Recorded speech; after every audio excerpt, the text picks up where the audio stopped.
क्योंकि तुम्हारा स्वर्गीय पिता उनका पेट भरता है। क्या तुम उन पक्षियों से बढ़कर नहीं हो?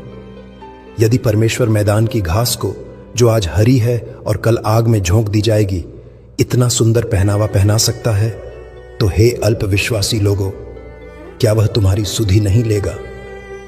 तुम्हारी अशांति का मुख्य कारण यह है कि तुम कल में जीने का प्रयास कर रहे हो। तुम सोचते हो कि कल क्या खाएंगे, कल क्या पहनेंगे, कल क्या होगा, लेकिन मैं तुमसे कहता हूं कि कल की चिंता कल पर छोड़ दो, क्योंकि आज का दिन अपने दुखों और चुनौतियों के साथ पर्याप्त है। परमेश्वर तुम्हें जीवन भर की शक्ति एक ही बार में नहीं देता। वह तुम्हें दैनिक रोटी देता है। वह तुम्हें केवल आज के लिए सामर्थ्य देता है। जब तुम कल का बोझ आज उठा लेते हो तो तुम अकेले पड़ जाते हो, क्योंकि मेरे अनुग्रह की शक्ति वर्तमान क्षण में ही उपलब्ध है। अतीत एक सपना है जो बीत चुका है, और भविष्य एक कल्पना है जो अभी आई नहीं है। केवल वर्तमान ही वह समय है जहां तुम मुझसे मिल सकते हो।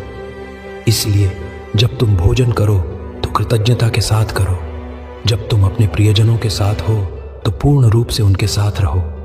अपने मन को भविष्य की चिंताओं से खींचकर वापस इस पल में ले आओ, क्योंकि मेरा राज्य और मेरी शांति अभी और यहीं है। मैं जानता हूं कि जीवन के तूफान तुम्हें डराते हैं। तुम उस समय पतरस की तरह हो जाते हो जो पानी पर चलते समय लहरों को देखकर डर गया और डूबने लगा। जब तक उसकी दृष्टि मुझ पर थी वह सुरक्षित था, लेकिन जैसे ही उसने तूफान को देखा उसका विश्वास डगमगा गया। इसी तरह जब तुम अपनी समस्याओं को मुझसे बड़ा बना लेते हो तो तुम डूबने लगते हो।